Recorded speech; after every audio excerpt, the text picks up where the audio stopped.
क्या आपको हर संघर्ष में असफलता से डर लगता है? क्या आपका मन जल्दी मुश्किल स्थिति में हार मान लेता है? क्या जीत और हार के बीच आपका मन भटकते रहता है?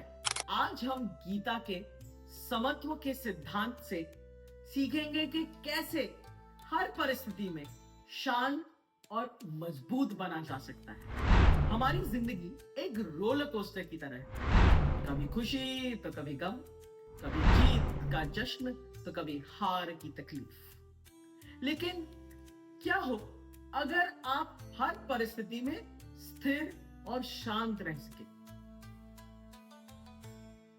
गीता का समत्व सिद्धांत यही सिखाता है। हर संघर्ष में हम भावनात्मक हो जाते हैं, जिससे हमारी सोचने की क्षमता खत्म हो जाती है और फिर हमें तनाव होता है और खुद को अनिश्चितता के भंवर में हम घूमता हुआ पाते हैं। इससे हमारा आत्मविश्वास डगमगा जाता है और हम अपने मन पे संतुलन नहीं रख पाते।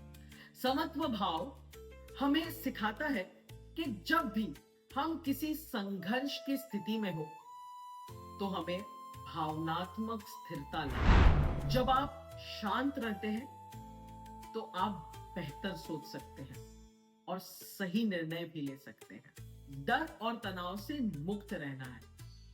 जब आपका मन स्थिर होता है तो आप असफलता से डरना छोड़ देते हैं। सफलता और असफलता को समान नजरिए से देखना है। गीता सिखाती है हर अनुभव में हमें कुछ ना कुछ सीख मिलती है। जीत हमें सिखाती है कि हम क्या सही कर रहे हैं और हार हमें सिखाती है कि हमें क्या सुधार करना चाहिए। इससे हमें डरने की आवश्यकता नहीं है। हर चुनौती का शक्ति और आत्मविश्वास से सामना करना चाहिए। जब आप हर परिस्थिति में समान रहते हैं तो संघर्ष आपको तोड़ नहीं पाता। यह आपकी सबसे बड़ी ताकत बन जाती है। तो चलिए आज के एपिसोड में हम समत्व से हमारे संघर्षों को कैसे संभाल सकते हैं और उसे अपनी जिंदगी में कैसे लागू कर सकते हैं, ये जानते। गीता में श्री कृष्ण अर्जुन को समझाते हैं, समत्वम योग उच्यते।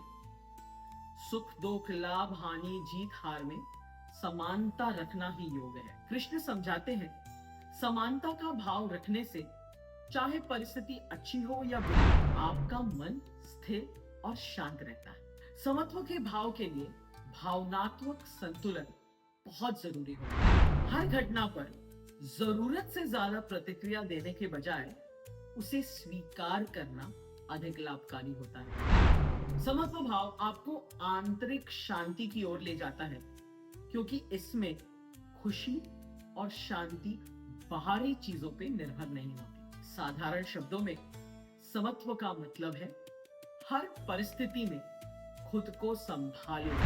अब सवाल यह है कि समत्व को रोजमर्रा की जिंदगी में कैसे अपनाएं। चलिए इसे आसान बनाते हैं। स्थिति को स्वीकार करें।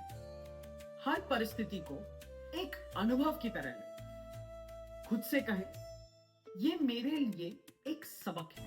अपनी अपेक्षाओं को कम करें। जितनी ज्यादा उम्मीदें होंगी उतनी ज्यादा निराशा होगी।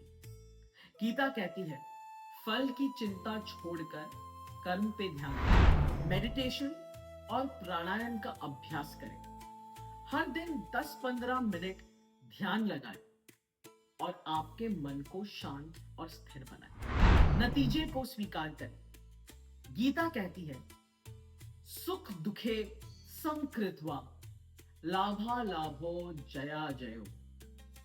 सुख दुख जीत हार को समान मानकर अपना कर्म करें। आप जो कर सकते हैं करें, लेकिन नतीजे की चिंता न करें।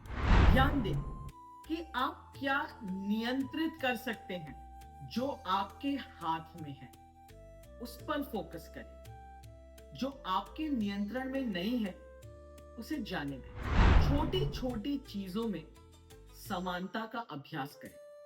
उदाहरण के तौर पे, अगर कोई तारीफ करे तो खुशी में बह ना जाइए और अगर कोई आलोचना करे तो खुद को कम समझ के दुखी नहीं, सकारात्मक दृष्टिकोण अपनाएं।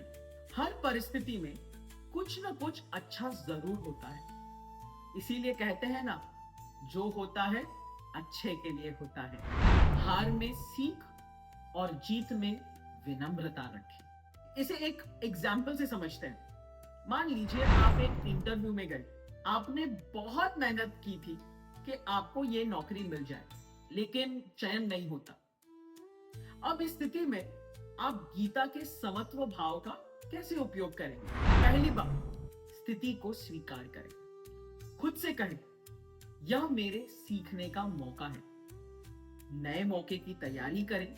सोचें कि आप कैसे और बेहतर कर सकते हैं। आपकी क्या कमी रह गई, उसका विश्लेषण करें और अपनी ताकत पर ध्यान दें। आप देखेंगे कि यह मानसिकता आपको हर असफलता में और भी मजबूत बनाएगी।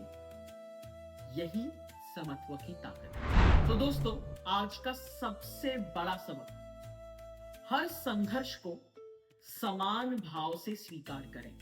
गीता का समत्व सिद्धांत हमें यह सिखाता है कि हर परिस्थिति, चाहे वो अच्छी हो या बुरी, हमें कुछ न कुछ सिखा के जाए। अगर ये एपिसोड आपको पसंद आया हो तो लाइक करें, कमेंट करें और अपने दोस्तों के साथ शेयर करें। और हाँ, चैनल को सब्सक्राइब करना ना भूलें।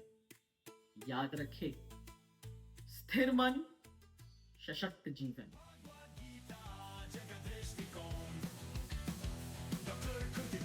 दिखाए नया राह, नई सोच नई पहचान।